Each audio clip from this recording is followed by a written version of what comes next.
Hello friends, good morning and welcome to this new class. I hope you're all keeping fine and studying well your daily lessons. So don't keep it for later, but always be in time, study regularly your classes and so on. That will make you ready and perfect with your studies. And so today we shall see about the farm system. The farm system, that is what we are going to study today. You can take your page number 41. Farm system. So agriculture or farming can be looked at as system. So the agriculture that we do or the farming that we do, it can be considered as a system, a continuous program. So the important inputs are, so when we do agriculture or farming, we need to put something inside, then afterwards we will get output. That is same everywhere. Even in the factory, when we are producing something, we need the raw materials as input. Afterwards we will get the finished product as output. So when we do farming, what are the things that we need in the beginning? The things that we need in the beginning, we need seeds, then we need fertilizers,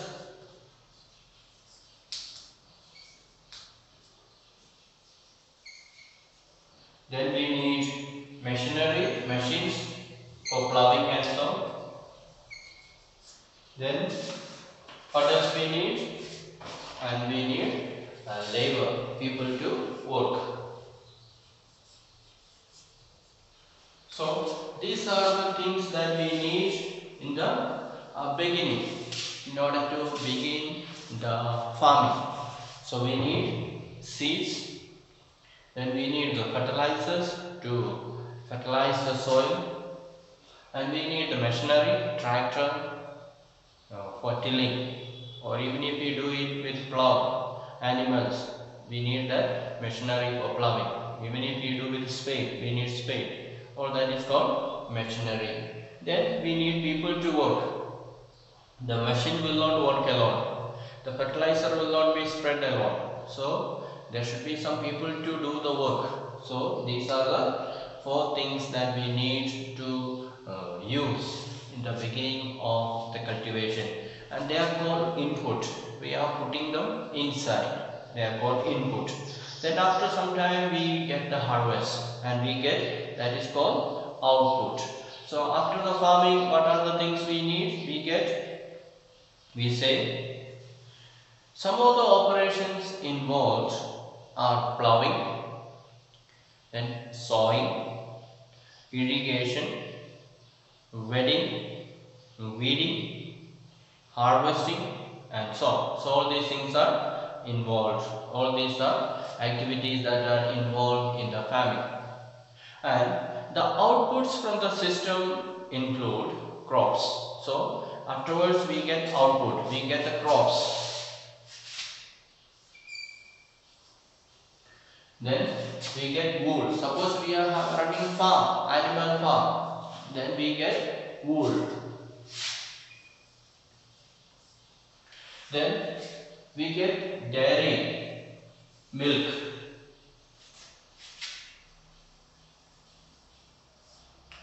Then we get poultry products.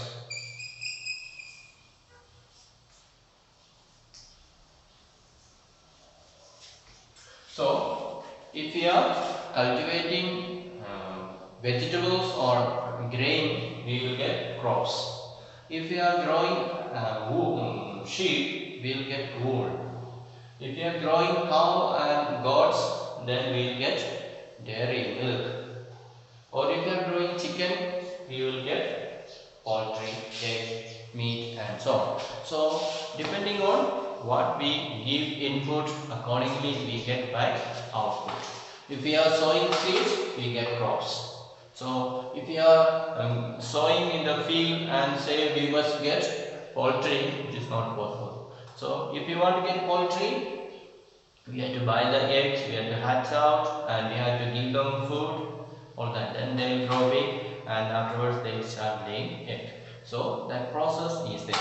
So all these things are involved as a system, we can say. All these things will go together, and that is functioning as a system. And you can see in your textbook the process is mentioned there. I hope it is clear to you. So you see what are the things involved in farming. So harvesting is there, plowing is there, machinery is there. All these things are involved. Now, since farming is a system, we can say there are many types of farming are there. There are many types of farming. Let us see some of the types of farming.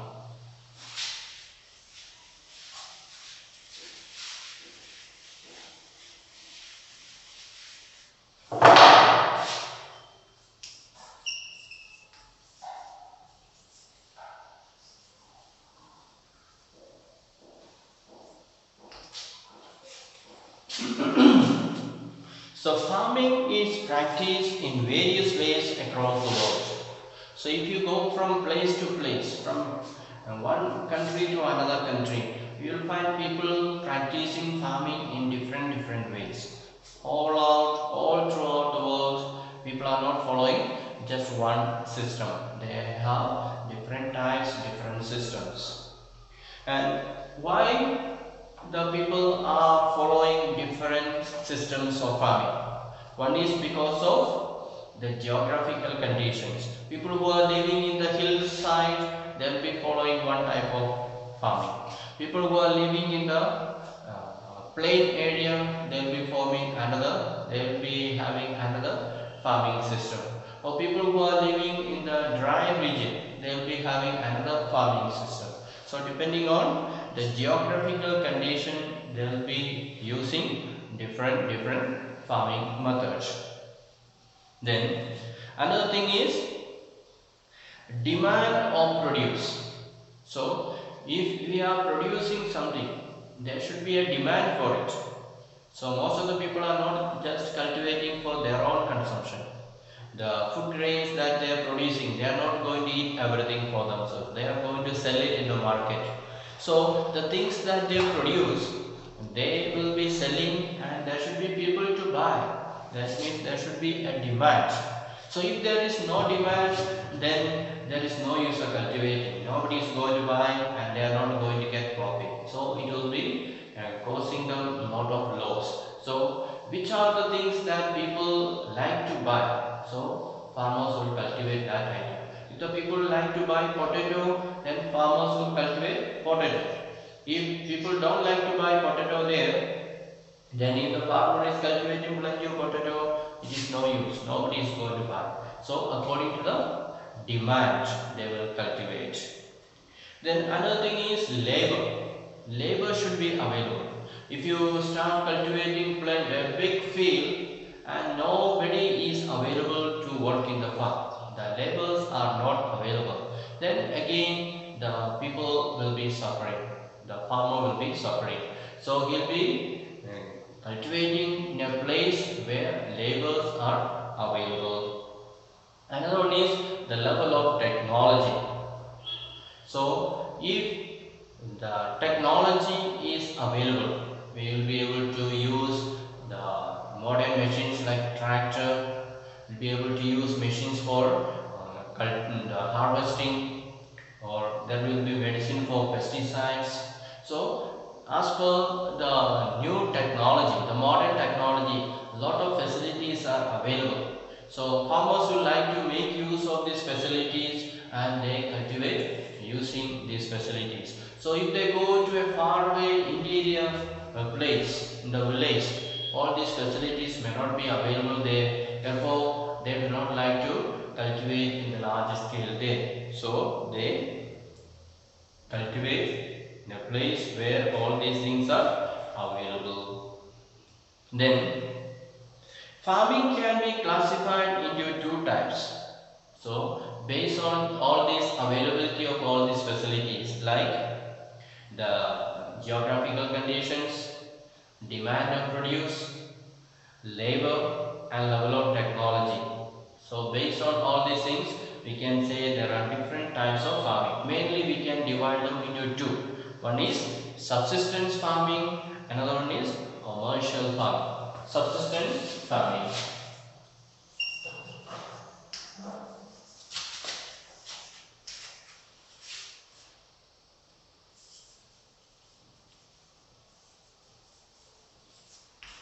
Commercial farming. So we can divide the farming broadly into these two categories: subsistence farming and commercial farming. So let's see what is subsistence farming in the beginning. Let's see first what is subsistence farming. So this type of farming is practiced to meet the needs of the farmer's family. So subsistence farming is for farmer only.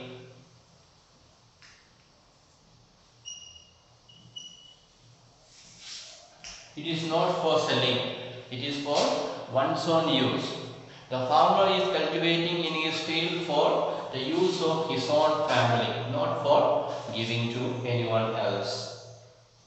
Then, traditionally, low levels of technology and household labor are used to produce on small output. So, when farmer is cultivating only for his own purpose, he will not be using very high level technology. He will not be bringing tractor and plowing his field. He will be working by himself, maybe using the bullock, or maybe using buffalo, or maybe digging with a spade. So whatever is possible in his area, he will be using it. He will not be going for high level technology, but ordinary low level technology he will be using it. And the labor, he will not be going and calling laborers from outside, then it will be very expensive. So the farmer, his wife, his children, all of them will be working together and making it. So that is how the subsistence farming is taking place. And there is no need of much technology, no need of much laborers, because it is cultivated only for his personal use. Therefore, there is no need of very big production. Little production is enough for him and for his family to survive. Therefore, he will not be cultivating in a very large scale, but very small field he will be cultivating. Then, subsistence farming can be further classified as intensive subsistence and primitive subsistence. So this subsistence farming we can divide into two again. One is intensive, another one is commercial. So intensive subsistence farming and commercial subsistence farming. So let us see what is intensive subsistence farming.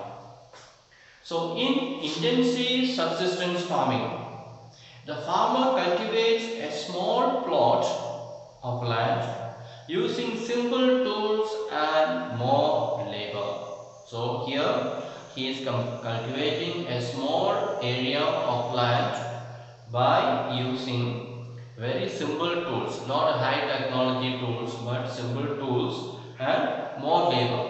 So he is putting more labor into it, more people will be working into it, but he is using very simple tools. Then climate with large number of days with sunshine and fertile soils permit growing of more than one crop annually on the same plot. So what does he do?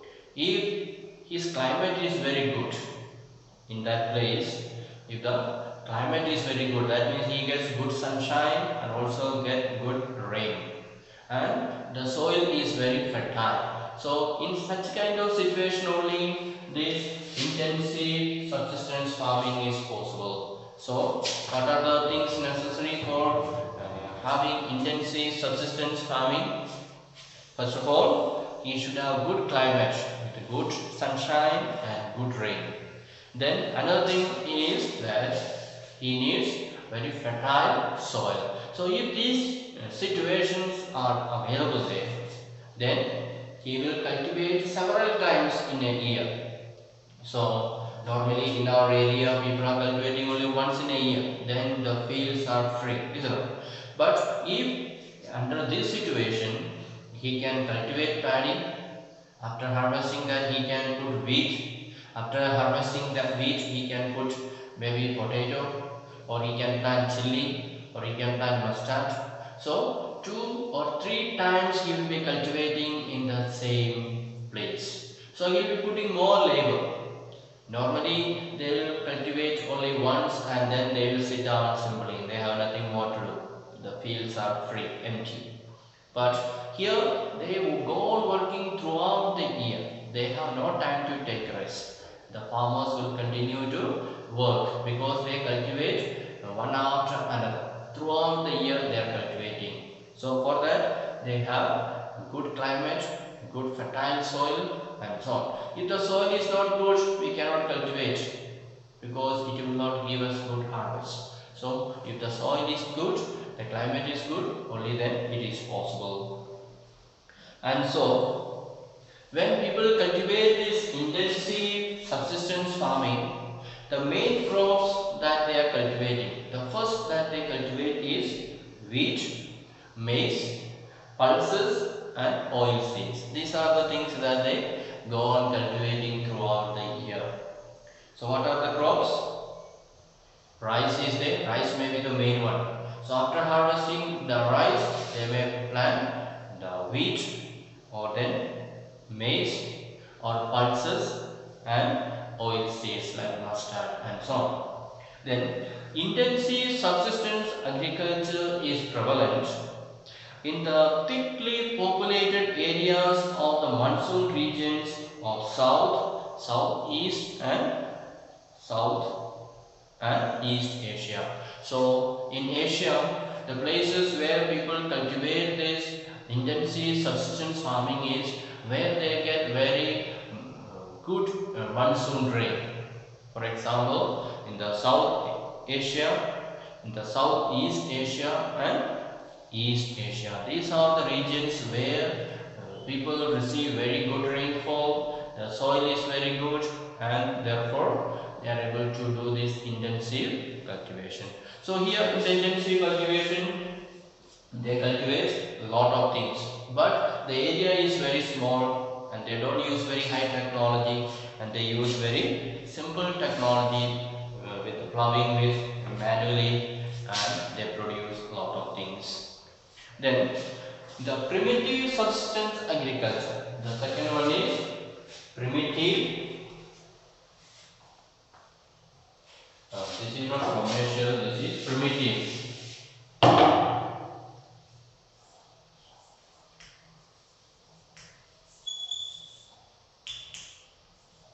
So by the very name primitive, we can understand all the style, all the times how people were cultivating. So even now some of the people are cultivating using that same methods of primitive cultivation. That is, we already know in Northeast quite many people are still cultivating this primitive subsistence. So this one again we can divide into two. One is shifting cultivation, another one is nomadic cultivation.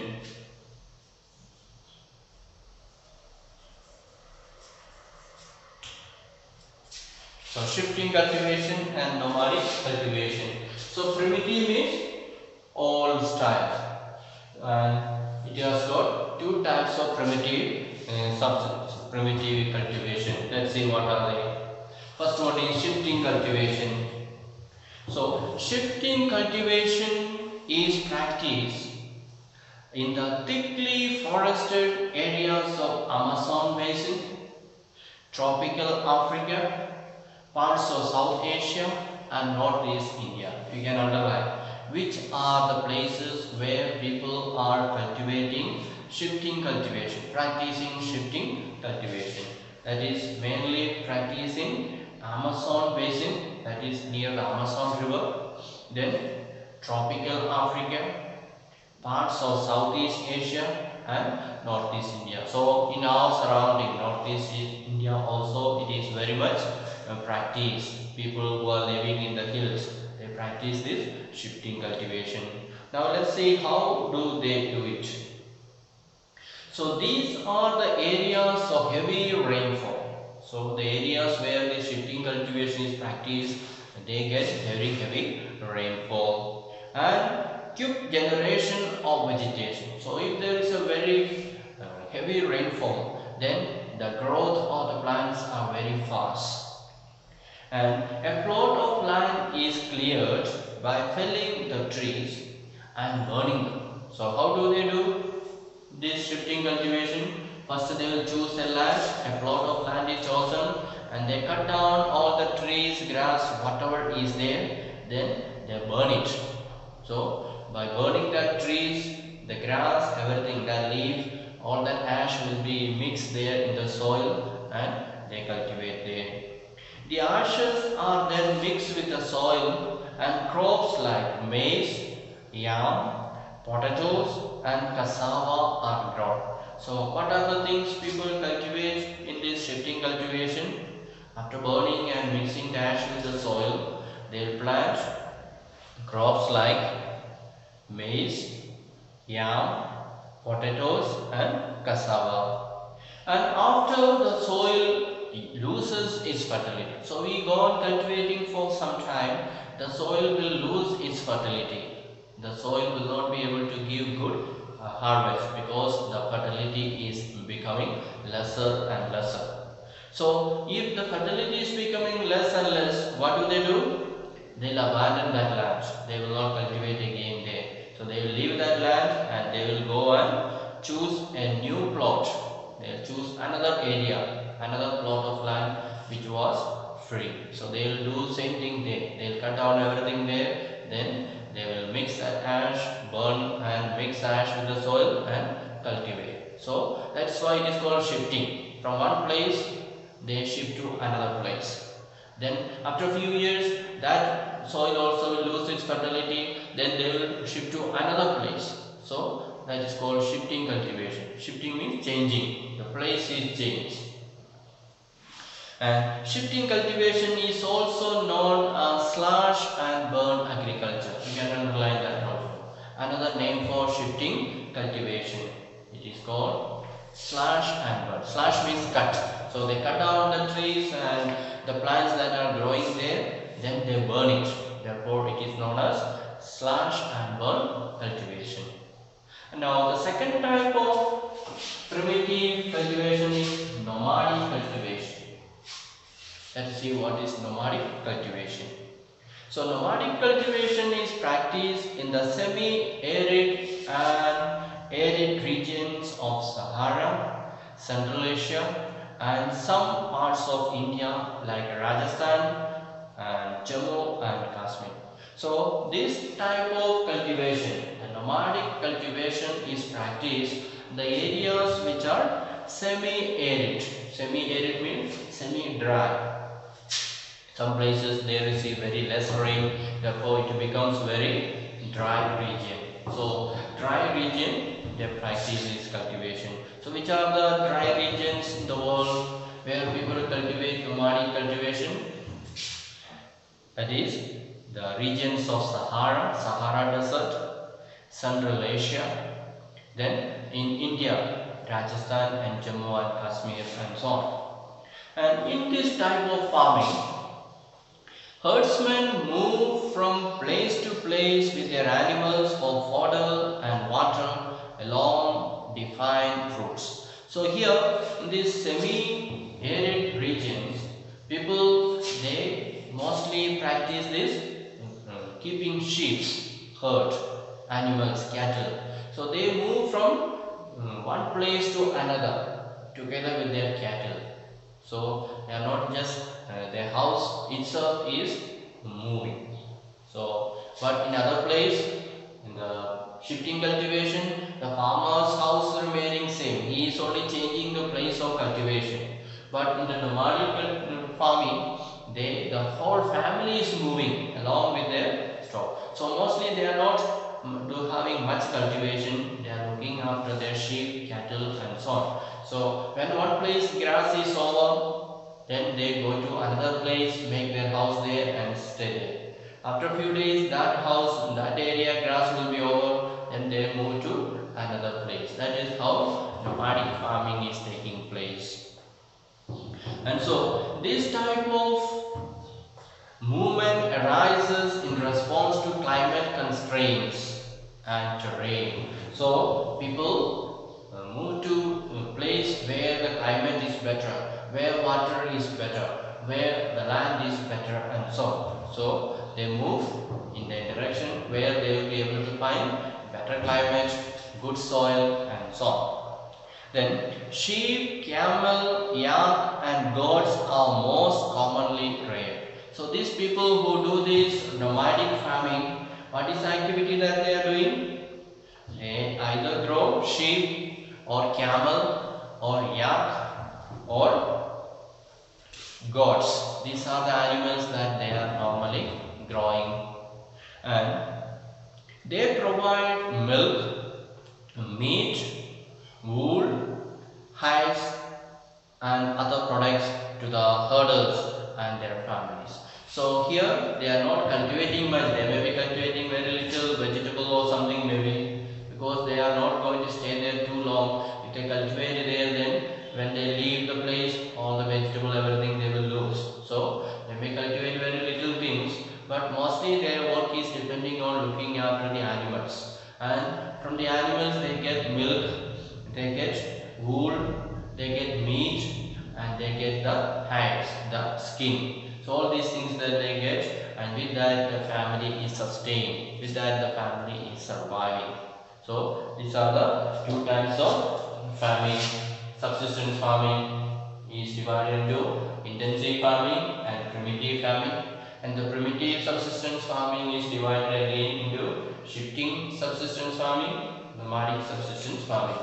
In the shifting farming, people or the farmer changes the place of farming when the fertility of the soil is lost. But here in the nomadic farming, they are not cultivating, but they are growing sheep and other animals, and they move from place to place looking for a better place, the good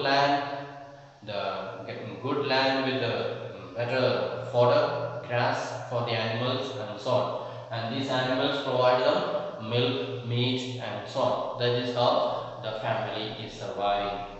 So we shall wind up for today. In the next class we shall see about commercial farming. So thank you for listening. Have a nice day. Bye.